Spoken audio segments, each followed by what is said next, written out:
नमस्कार मंडळी, तुमचं माझ्या किचनमध्ये मनापासून स्वागत आहे। आज मी तुमच्यासाठी एक खूप चविष्ट, कुरकुरीत आणि सगळ्यांना आवडणारी पारंपरिक रेसिपी घेऊन आले आहे। आज आपण बनवणार आहोत कोथिंबीर वडी।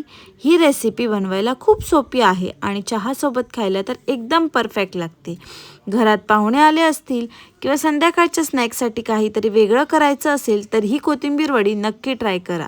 चला तर मग वेळ न घालवता पाहूया आजची चविष्ट कोथिंबीर वडीची रेसिपी। तर सगळ्यात आधी आपल्याला साहित्य काय काय लागणार आहे ते बघून घेऊया। इथे आपल्याला लागणार आहे लसूण, आलं, हिरवी मिरची, बारीक चिरलेली कोथिंबीर, त्यानंतर बेसन, मीठ, पांढरे तीळ। कोथिंबीर शक्यतो ताजीच घ्या म्हणजे कोथिंबीर वडी अजून चविष्ट बनते। आणि कोथिंबीर साफ केल्यावर त्याचे दांडे वगैरे असतात ते टाकायचे नाही, तेही आपण ह्याच्यात यूज करणार आहोत, तेही तुम्हाला मी दाखवते। कोथिंबीर बघा मी अशी बारीक चिरून घेतली आहे आणि आता जे दांडे आपण ठेवले होते हे साफ केल्यावर त्याचा वापर आपण करणार आहोत। मिक्सरच्या भांड्यात ते सगळे दांडे जे उरले होते ते घालून घ्यायचे आहेत। आणि आता आपण ह्यात आलं आणि हिरवी मिरची बारीक म्हणजे एकदम ही बारीक नाही करायची, थोडे तुकडे करून तीही ह्यात घालून घ्यायची आहे। तांदूळ पीठ ही आपल्याला लागणार आहे, जे मी पहिलं स्टार्टिंगला दाखवायला विसरली होती। तांदूळ पीठमुळे कोथिंबीर वडी थोडी कुरकुरीत बनते, त्यामुळे हे घालायला विसरू नका। तांदूळ पीठ ही आपल्याला त्यात घालायचं आहे। आलं आणि लसूण हे बघा, ह्या चारही वस्तूंची आपल्याला बारीक पेस्ट करून घ्यायची आहे। पाणी घालायचं नाही आहे, जर गरज असली तर थोडंसं पाणी घालायचं। जर ते खूप म्हणजे असं ओलं झालं तर मळताना आपल्याला त्रास होईल, कारण का ते पाणी सुटत राहिल्यामुळे मग आपल्याला बेसन जास्त ॲड करत राहावं लागेल। त्यामुळे किंचित पाणी जर गरज असेल तर घालायचं, नाहीतर थोडंसं असं ढवळत राहून ते बारीक करून घ्यायचं। हे बघा आता मी असं बारीक करून घेतलं आहे, एकदम पण बारीक करायची गरज नाही आहे, पण असं बऱ्यापैकी असं बारीक करून घ्यायचं म्हणजे आलं आणि लसूण चांगलं असं बारीक झालं पाहिजे। हे बघा आता आपण हे त्यात मिक्स करणार आहोत। आता मी इथे बारीक चिरलेली कोथिंबीर घेतली आहे। आता त्यात आपण बेसन टाकूया, त्यानंतर तांदूळ पीठ घालूया, त्यानंतर ही जी पेस्ट आपण आता करून ठेवली होती तीही आपण ह्यात घालून घ्यायची आहे। आता त्यानंतर पांढरे तीळही त्यात घालायचे आहेत, चवीनुसार मीठही त्यात घालायचं आहे आणि हे चांगलं सगळं मिक्स करून मळून घ्यायचं आहे। मी तुम्हाला ह्याचे दोन प्रकार दाखवणार आहे, म्हणजे स्ट्रिप्सही आपण ह्याचे बनवू शकतो आणि असं राऊंड जो युजुअली आपल्या कोथिंबीर वडीचा शेप असतो तोही आपण बनवणार आहोत। म्हणजे मी दोन्ही प्रकार तुम्हाला म्हणजे कसा शेप द्यायचा तेही दाखवणार आहे। हे बघा छान असं पीठ मळून घ्यायचं आहे, पाण्याची काही गरजच लागत नाही, कारण का आपण पेस्ट बनवताना थोडंसं पाणी लागलं तर घालतो, त्यामुळे मग ते पाणी सुटत जातं। जर तुम्हाला गरज असेल तर तुम्ही थोडं ॲड करू शकता। त्यानंतर हे बघा मी एक असं केकचं टीन घेतलं आहे, तुम्ही कुकरचा डबा वगैरेही घेऊ शकतात किंवा असं खोलगट अशी प्लेटही घेऊ शकतात। त्यात ह्यातलं थोडंसं पीठ घ्यायचं आहे, तेल लावून घ्यायचं आधी आणि मग हे पीठ असं त्यात व्यवस्थित पसरवून घ्यायचं आहे। आणि हे बघा त्यातलं जे अर्ध पीठ मी ठेवलं होतं त्याचे असे हे लांबट असे गोळे करून घेते आहे, शिरवाळ्यांच्या वेळी जसं आपण करतो तसंच। हे बघा अशा प्रकारे तुम्ही हवा तो शेप तुम्ही देऊ शकता, स्क्वेअरही तुम्ही करू शकतात।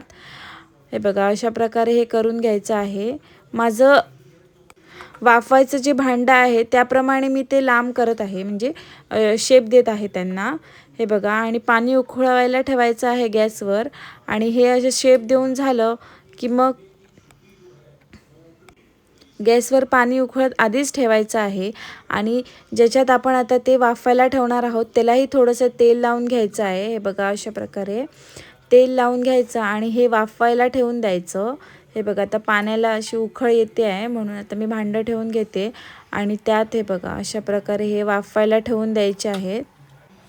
हे आता इथे वाफत ठेवूया आणि याचा जो वरचं भांडं आहे त्याच्यावर मी तो जो डब्यात जो मी केला होता केक टीनमध्ये तो ठेवणार आहे वाफवण्यासाठी। आता ह्यावर झाकण ठेवून ह्याला मस्तपैकी 25 ते 30 मिनिटं वाफवून घ्यायचं आहे। हे बघा आता 25 मिनटं तर झाली आहेत, म्हणून आता आपण चेक करून बघूया की आपली कोथिंबीर वडी तयार आहे की नाही. जर हाताला त्याचं पीठ असं चिकटलं तर समजायचं की अजून तयार नाही आहे कोथिंबीर वडी. मग थोडा वेळ अजून ठेवायचं वाफवायला. पण माझी आता बऱ्यापैकी तयार झाली आहे, त्यामुळे आता मी दोन्हीही भांडी काढून घेते आणि त्यातली कोथिंबीर वडी बाहेर काढून थंड करण्यासाठी ठेवून देते. व्यवस्थित पूर्णपणे कोथिंबीर वडी थंड करून घ्यायची आहे आणि मगच कट करायला घ्यायची आहे. हे बघा, हे बाजूचे साईड्स जे आहेत ते असे लूज करून घ्यायचे आहेत, म्हणजे व्यवस्थित टीनमधनं कोथिंबीर वडी अशी बाहेर पडणार. बघा, एकदम परफेक्टली अशी कोथिंबीर वडी अशी बाहेर पडली आहे. आता आपण ह्याला स्ट्रिप्समध्ये असं कट करून घेऊया. हे बघा, अशा प्रकारे स्ट्रिप्समध्ये कट करून घ्यायचं आहे. तुम्हाला हवं तसं तुम्ही कट करू शकतात, स्क्वेअरही कट करू शकतात मोठे असे. पण मी असे स्ट्रिप्समध्ये तुम्हाला फ्रेंच फ्राईज त्या टाईपमध्ये कट करून दाखवले आहेत. आता जे आपण दुसरे राऊंड शेपमध्येही कट करून घेऊया. हे बघा, व्यवस्थित थंड झाल्यावर मगच कट करायला घ्यायचं आहे, नाहीतर कट करता करताच कोथिंबीर वडी तुटून जाईल. आता गॅसवर तेल गरम होण्यासाठी ठेवायचं आहे आणि तेल तापलं की मग त्यात एक एक करून कोथिंबीर वडी सोडायची आहे. सगळ्यात आधी आपण हे स्ट्रिप्स तळून घेऊया. हे बघा, खरपूस असे लालसर रंग होऊस तोपर्यंत व्यवस्थित असे तळून घ्यायचे आहेत. आता जे राऊंडवाले होते तेही तळून घेऊया. तुम्हाला कोथिंबीर वडी कशासोबत खायला आवडते, केचप की चटणी, हे मला कमेंट करून नक्की सांगा. कोथिंबीर वडी ही आपल्या महाराष्ट्रात खूप प्रसिद्ध आणि पारंपरिक डिश आहे. चला तर मग आता आपले कोथिंबीर वडी तळून तर रेडी आहेत. आता आपण यांचं प्लेटिंगही करून घेऊ. मस्तपैकी सॉस किंवा ग्रीन चटणी बरोबर हे सर्व करायचं आहे. वरनं असे पांढरे तीळ आणि कोथिंबीर थोडीशी टाकायची आहे, जेणेकरून ते दिसायलाही खूप सुंदर दिसतं. चला तर मग, गरम गरम आहे तशी मी ती खाऊनही बघते. तर मग तुम्ही पण ही रेसिपी घरी नक्की ट्राय करा आणि कशी झाली आहे हे कमेंटमध्ये नक्की कळवा. माझ्या किचनमध्ये तर कोथिंबीर वडीचा घमघमाट सुटला आहे. तर मी आता चालली आहे मस्तपैकी ही कोथिंबीर वडी चहाबरोबर एन्जॉय करण्यासाठी.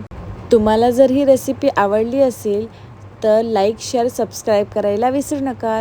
भेटूच अशा नवीन नवीन रेसिपींसोबत. Till then stay tune, stay happy.